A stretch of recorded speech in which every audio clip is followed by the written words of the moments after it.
Hai semuanya, aku Freya dan ini kisahku. Halo Fre. Hai teacher. Dengar-dengar habis simposium nih. Di Yoi. mana? Di Petra. Itu perihal KTI yang kamu bikin kan ya? Betul. Kalau boleh tahu judulnya apa? Judulnya itu pemanfaatan pektin kulit pisang Cavendish sebagai bahan dasar edible film dalam pembuatan packaging kopi instan. Jujur awalnya nggak nyangka sih, karena aku ngerasa KTI ku ini gagal ya, karena sampel edible film itu sebenarnya harusnya bisa larut. Tapi ternyata sampel yang aku bikin ini dia nggak bisa larut dalam air. Jadi ya sebenarnya aku agak ngerasa minder. Tapi kok ya puji Tuhannya abstrakku bisa keterima dan lolos buat presentasi. Jadi ya, tapi tetap nggak nyangka sih bisa presentasi di forum yang besar.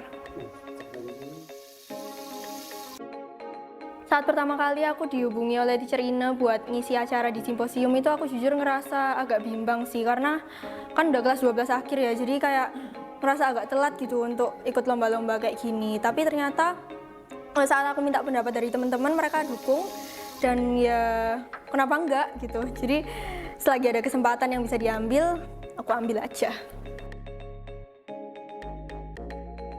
Awalnya karena teacher-teacher kan bilang nyari topik KTI itu dimulai dari hal yang kita suka. Nah, aku itu suka banget sama pisang. Jadi dari situ aku nyari-nyari nih apa yang bisa aku manfaatin dari limbah pisang yang aku makan kan.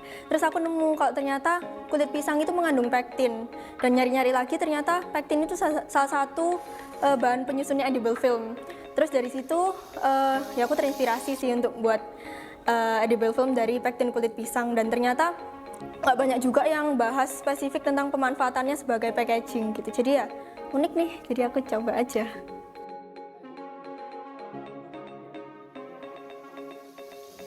Awalnya aku maunya ekstraksi sendiri, iya pektinnya, tapi ternyata susah banget dan hasilnya itu dikit pol.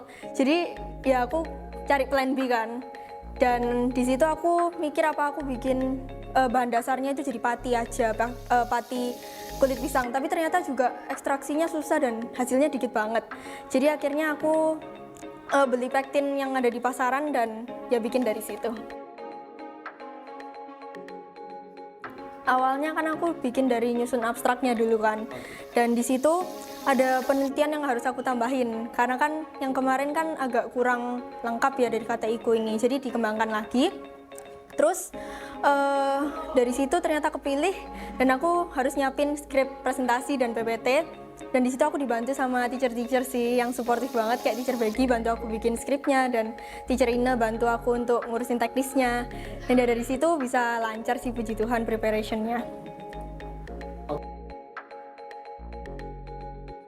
Agak ndredeg sih karena kan di situ ditonton juga sama orang-orang Jepang dan ada juri yang dari Jepang juga kan, jadi ya agak deg-degan sih, takut salah ngomong dan takut belibet.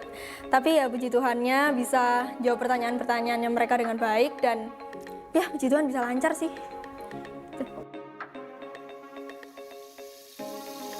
Mungkin untuk pesan buat teman-teman, jangan terlalu terpaku sama hasil yang sempurna sih. Karena KTI ini kan adalah tempat dimana kita bisa belajar dan berproses ya. Jadi ya jangan berusaha untuk menutupi kegagalan-kegagalan yang kamu alami, karena ya yang lebih dihargai itu adalah kejujuran kita dalam menghadapi kegagalan itu, dan gimana kita bisa menganalisis kenapa kok kita bisa gagal nih. Dan ya sebenarnya kegagalan itu bukan suatu hal yang negatif banget kok, karena dari kegagalan itu kita bisa belajar dan bisa orang-orang bisa belajar juga dari kegagalan yang kita alami gitu. Oh ini dari Filipi 4 ayat 13, segala perkara dapat kutanggung dalam Dia yang memberi kekuatan kepadaku. Yaitu ayat yang selalu aku pegang sih, jadi visi hidup juga.